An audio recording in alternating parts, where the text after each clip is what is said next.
rational numbers. Before we start rational numbers, let us recall all those other number systems that we have studied so far. We started with natural numbers, then went on to whole numbers, then we studied integers, under which we studied negative integers, 0 and positive integers.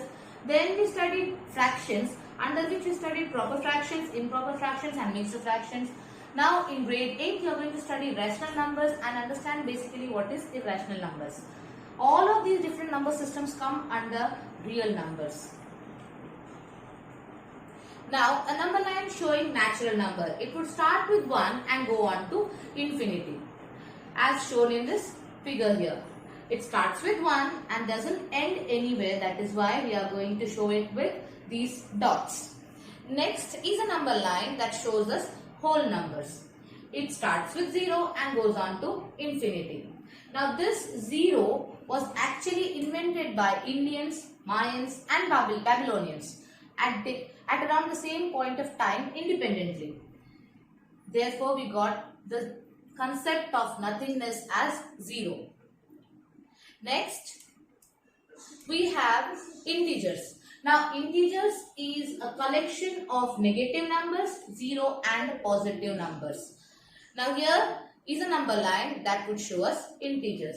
It is a number line in true sense because it can be extended on both the sides as shown by these dots.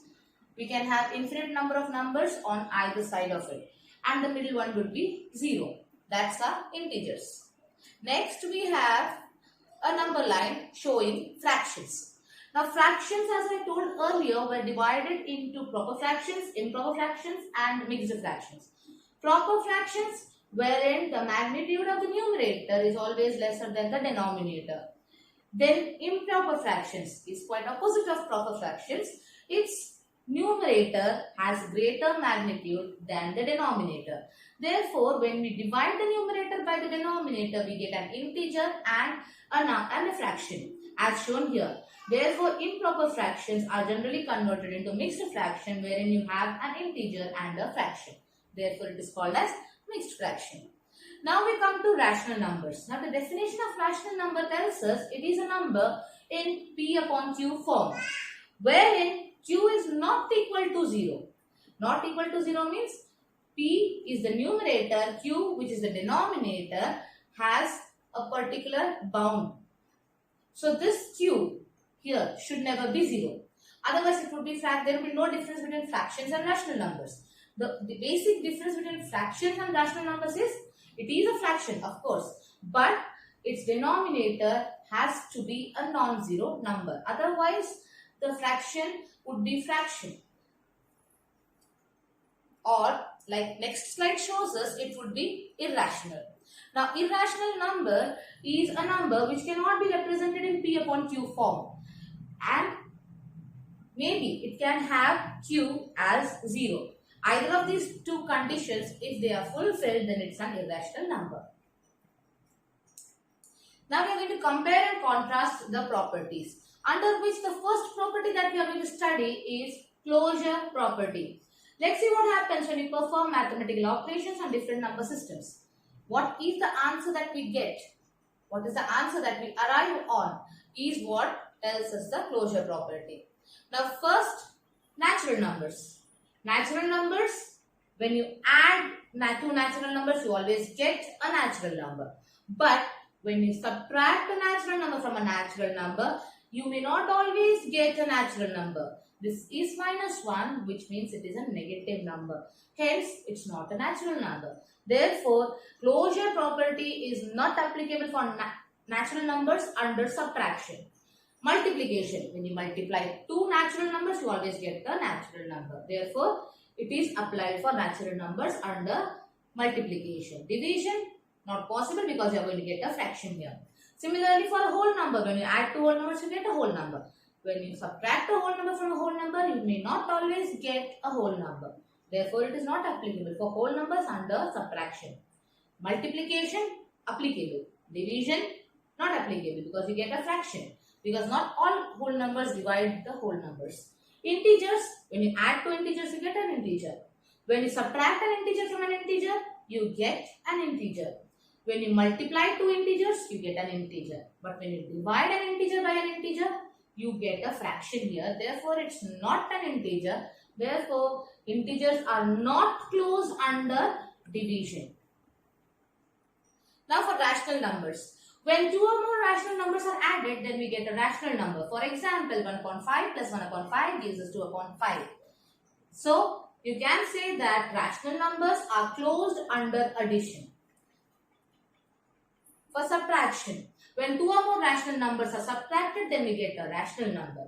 So, we can say that rational numbers are closed under subtraction. Now here, example, 1 upon 5 minus 1 upon 5, we get a 0 and 0 is a rational number. Therefore, subtraction is closed for rational numbers. Multiplication. When two or more rational numbers are multiplied, you get a rational number. Multiplication gives you another rational number. So, rational numbers are closed under multiplication. Next, division. Now, 1 is a rational number, 0 is a rational number. But when you divide 1 by 0, your denominator, the q, becomes 0. Therefore, it is not always possible for division to be closed for rational number. Next, commutative property. Commutative, movement of one term from its place to the other place and the other one to the first place.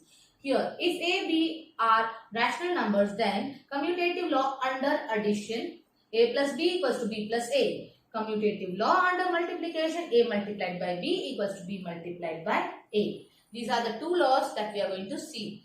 And let's see if it's applicable for subtraction, multiplication, division and addition. Here, natural number. When you interchange the places, your answer remains the same. But when in subtraction, you interchange the places. 1 minus 2 is not equal to 2 minus 1. Multiplication, it's applicable. Division, it is not applicable. Whole numbers. Addition, applicable. Subtraction, not applicable. Multiplication, it's applicable. Division, not applicable. Integers, addition, applicable. Subtraction, not applicable. Multiplication, again it is applicable, but division, it is not applicable. Rational numbers, addition, applicable, subtraction, not applicable. Multiplication, it's applicable, and division, it's not applicable. Now let's conclude it. Rational numbers are commutative under addition and multiplication. Like we see in this slide here, the tick marks are only for addition and multiplication. Therefore, we arrive to this conclusion that rational numbers are commutative under addition and multiplication only. It's not applicable for subtraction and division. Now, associative property. Associative property, if a, b, c are rational numbers, then associative law under addition states a plus in bracket b plus c equals to a in bracket a plus b plus c. Associative law under multiplication, a in bracket b multiplied by c equals to in bracket a multiplied by b outside the bracket c. Now, associative property basically deals with the placement of brackets. Here the bracket was with b and c, and in here the bracket is with a and b. We just shifted the bracket from here to here. That is associative property. Same as in multiplication. We multiplied this first and then multiplied the answer with a. But here what we are doing is we are multiplying a and b and then I am multiplying the answer with c. So that is associative law. Movement of bracket. Now associative property for addition. Let us take an example. 1 upon 2 plus 3 upon 2 is in the bracket which is added to 5 by 2. The answer to this bracket is 4 by 2 and 5 by 2 is added to the answer now. You get 9 by 2. Now if we move the bracket from 1 by 2 to 3 by 2 plus 5 by 2. Now we add these first and then add the answer to 1 by 2. You get 3 plus 5, 8 and 2 the denominator added to 1 by 2. You get again 9 by 2. Here the LHS and the RHS are both equal.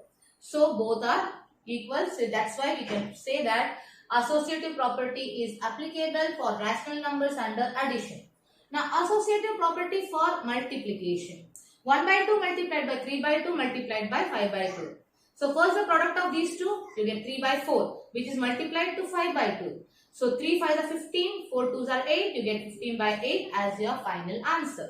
Now you move the bracket from 1 by 2 to 3 by 2, 1 by 2 into 3 by 2 to 3 by 2 into 5 by 2. So first we multiply this and then the product is multiplied with this. So 3 5s are 15, 2 2s are 4, multiplied with 1 by 2 here. So 15 1s are 15, 2 4s are 8, your answer is 15 by 8. Here you got 15 by 8 already, and here again you are getting that same answer. So associative property is applicable for rational numbers under multiplication. Now therefore we come to this conclusion, rational numbers are associative under addition and multiplication. Now certain important facts. 0 is the additive identity for rational number. 0 is additive identity. The term additive identity means the number remains the same. The identity of the number is not lost when you add 0 to it. That is why 0 is called additive identity. Next, additive inverse. Now this term additive inverse means positive number converts into negative number and negative number turns to positive number. The opposites in terms of sign is additive inverse of that particular number. Next, 1 is the multiplicative identity for rational numbers. Now 1 is multiplicative identity, means whenever you multiply a number with 1, the actual identity of that number is not changed. Therefore, 1 is called the multiplicative identity for rational numbers. Now, multiplicative inverse. Just as additive inverse, we change the signs. In multiplicative inverse, we change the position of the numerator and denominator. In multiplicative inverse, we change the numerator into denominator and the denominator into numerator. It's nothing but basically the reciprocal of that number. Distributive property. For all numbers p, q and r, p in bracket q plus r equals to p multiplied by q plus p multiplied by r, and p in bracket q minus r equals to p multiplied by q minus p multiplied by r. This is known as distributive property. Here this p is distributed evenly to both of these, and again in here p is distributed to both these. That is why it is called distributive property. First one was called distributive property and over addition. Second one, distributive property of multiplication over subtraction. Here it is added. That is why addition. Here it is subtracted. Therefore subtraction. Exercise 1.1. First question. Using appropriate properties, find minus 2 by 3 multiplied by 3 by 5 plus 5 by 2 minus 3 by 5 multiplied by 1 by 6. Now we have 5 different terms here. But instead of seeing it as 5 different terms, let us say there are 3 terms. 3 terms in a sense, multiplication means both these are one term. Here again there is multiplication, so both these are one term.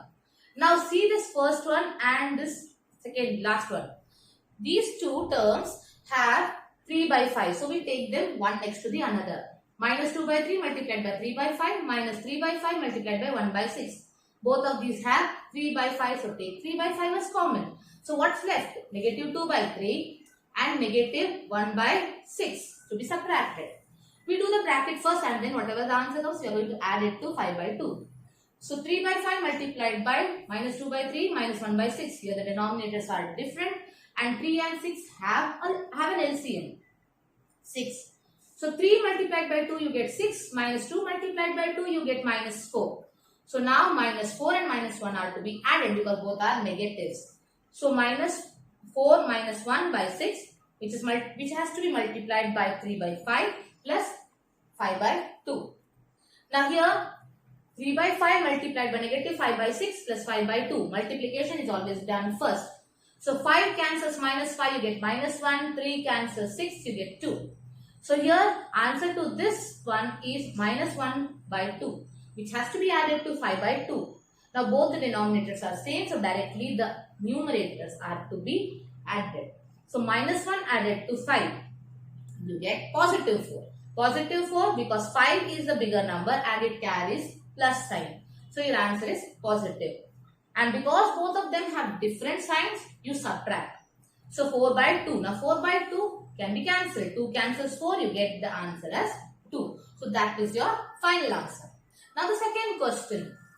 2 by 5 multiplied by negative 3 by 7 minus 1 by 6 into 3 by 2 plus 1 by 14 into 2 by 5. Now here again we see each of the multiplication things as separate units. This is 1 unit, this is 1 and this is third one. There are 3 basic terms for us. So let us rearrange them in such a way that the common ones are together. That means these two and these two have 2 by 5 as common. So put them both one next to the another as shown in the next step. So 2 by 5 multiplied by minus 3 by 7 plus 2 by 5 multiplied by 1 by 14 minus 1 by 6 into 3 by 2. Now here 2 by 5 is there in both the places, so take them as common. So minus 3 by 7 plus 1 by 14 minus this thing as it is, we have kept it here. So 7 and 14, the LCM is 14. So 7 2s are 14, so 3 2s are 6. Minus sign as it is carried over here. So 2 by 5 minus 6 by 14 plus 1 by 14 minus 1 by 6 multiplied by 3 by 2. Now 2 by 5 is to be multiplied by minus 6 plus 1. So you get minus 5 by 14. 2 by 5 as it is and this whole thing comes down as it is. Now 5 cancels minus 5, you get minus 1. 2 cancels 14, you get 7. Minus 1 by 6 into 3 by 2. Cancel this 3 and 6, you get 2 here. 1 and 2 as it is. So 1 1s are 1, 2 2s are 4. Minus 1 and 2, minus 1 and here there is 1. Again 7 and 4, the denominators are different and there is no LCM there. So 7 4s are 28. 4 into minus 1 minus 4, 7 into minus 1 minus 7. Both are negative, so you add them. Minus 4 and minus 7 added together gives you negative 11 by 28 as your final answer. Now next one, additive inverse. Like I told you, additive inverse is nothing but positive into negative and negative into positive. 2 by 8, the opposite of it is minus 2 by 8. Minus 5 by 9, the opposite of it is positive 5 by 9. Minus 6 by minus 5. Both are negative, so negative signs get cancelled. So actually this is positive one. So because it is positive, the answer has to be negative, minus 6 by 5. 2 by minus 9. The minus sign cannot be carried by the denominator by convention. So it's basically a negative number. Now because it is a negative number, the answer has to be positive because we are finding the additive inverse. So 19 by minus 6, again a negative number, so answer is positive one. Next question, verify that negative negative x equals to x for the following. First question under that, x is equals to 11 by 15. So minus minus x means minus minus this x, the value that's given, 11 by 15. So minus into minus plus, so answer is 11 by 15. Now 11 by 15 we know is equal to x. So that 11 by 15 is equal to x. Hence LHS and RHS are equal. Therefore it is verified. Next question, x is minus 13 by 17. So minus minus x, that means minus minus minus x means the same thing as it is, minus 13 by 17. So whenever we have three negative signs, minus into minus plus, plus into minus minus, the answer remains negative. So minus 13 by 7. Now this minus 13 by 7 is nothing but our x. So that is given here. Hence LHS equals to RHS. Whenever we are trying to solve a problem with verification, always remember to write LHS equals to RHS. Next question, find the multiplicative inverse of the following. Minus 13. Now inverse, multiplicative inverse and additive inverse. Additive inverse, we change the signs. Multiplicative inverse, we change the numerator into denominator and denominator into numerator. So minus 13, there is no denominator here. That means there is a denominator 1 which is not needed to be written. So minus 13 by 1, interchange the places, you get minus 1 by 13.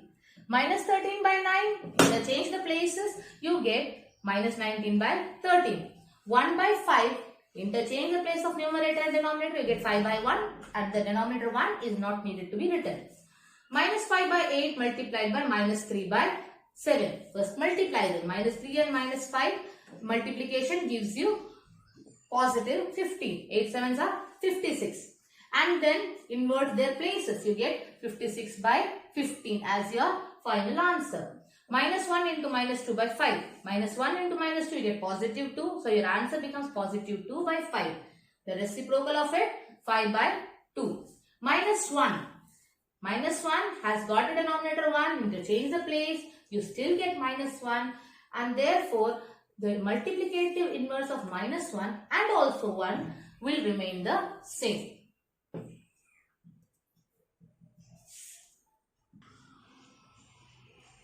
Now the next question. Name the property under multiplication used in each of the following. Minus 4 by 5 multiplied by 1. 1 multiplied by minus 4 by 5. And the answer is negative 4 by 5. Whenever you multiply a number with 1, you get the same number. We use it as multiplicative identity. Now here minus 13 by 17 multiplied by minus 2 by 7 equals to minus 2 by 7 multiplied by minus 13 by 17. Here interchange the terms in the same side. So that's why it is called as commutative property. Here minus 19 by 29 into 29 by minus 19 equals to 1. You multiply the number and its reciprocal, your answer is always 1. Now whenever we talk about reciprocals, the first term that comes to mind is multiplicative inverse. We have used the property of multiplicative inverse here. Next question, multiply 6 by 13 by the reciprocal of negative 7 by 16. Now whenever the word problems come, remember you have to read the question properly.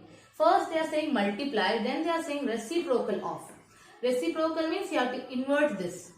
So minus 7 by 16 becomes minus 16 by 7 and you have to multiply it with 6 by 13. Now 6 into minus 16 you get minus 96, 13 sevens are 91. So that's your final answer. Next question, tell what property allows you to compute 1 upon 3 into 6 multiplied by 4 by 3 as 1 upon 3 multiplied by 6 into 4 by 3. The movement of brackets, like I told you earlier, whenever the brackets are moved, the property is associative property. Next one is 8 upon 9, the multiplicative inverse of minus 1 by 8. Why or why not? Now, minus 1 integer 1 by 8 is nothing but 8 ones are 8 plus 1 9 and negative sign retained there. Minus 9 by 8. But the multiplicative inverse of 8 by 9 is 9 by 8. Whenever we talk about multiplicative inverse, the signs are not changed. Therefore, 8 upon 9 has to become 9 upon 8, not minus 9 by 8. Therefore, this is not the multiplicative inverse of this. Next question, is 0.3 the multiplicative inverse of 3 1 by 3? Why or why not? Now, 3 integer 1 by 3 is 10 by 3. And when you take the multiplicative inverse of this, you get 3 by 10. Now 3 by 10 is nothing but 0.3. So we can say that 0.3 is the multiplicative inverse of 3 integer 1 by 3. Now here we have some answer in one number or words and then fill the blanks. First one, the rational number that does not have a reciprocal. As we know, 0 is a rational number but with denominator 1. But when you make a reciprocal of it, it becomes 1 upon 0. And when 0 goes to the denominator place, it can no longer be rational number. Therefore, 0 is the number that cannot have a reciprocal. And it cannot remain rational number if you try to write the reciprocal of 0. The rational number that are equal to their reciprocal, like I told you in the previous question somewhere, that 1 and negative 1 have denominators 1 and when you make the reciprocal of it, they remain the same.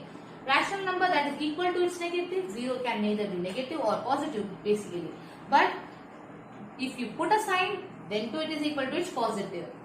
Fill in the blanks. 0 has reciprocal, yes or no? No. We have written here just now. Rational number that does not have reciprocal is 0. So 0 has no reciprocals. The numbers 1 and negative 1 are their own reciprocals, like we have written just here. 1 and minus 1 are equal to their reciprocals. They are their own reciprocals. Reciprocal of negative 5. Negative 5 has got the denominator of 1. And when you make the reciprocal of it, it becomes minus 1 by 5. the sign does not change because it is reciprocal. Reciprocal of 1 by x when x is not equal to 0 is the opposite of it. X goes up, 1 comes down. So x upon 1, that upon 1 needs not to be written. Product of two rational numbers is always a rational number. We know that rational numbers are closed under multiplication. That is the statement for that same property, the closure property of rational numbers. Reciprocals of positive rational numbers is positive. Whenever we talk about reciprocal is multiplicative inverse, not the additive inverse. Therefore, the signs do not change. If you are making a reciprocal of positive number, it will be positive. If you are making the reciprocal of a negative number, it remains negative. The sign does not change when you are making reciprocal of a number, a rational number. That's all for now. We'll meet again in the next video with an activity. Thank you.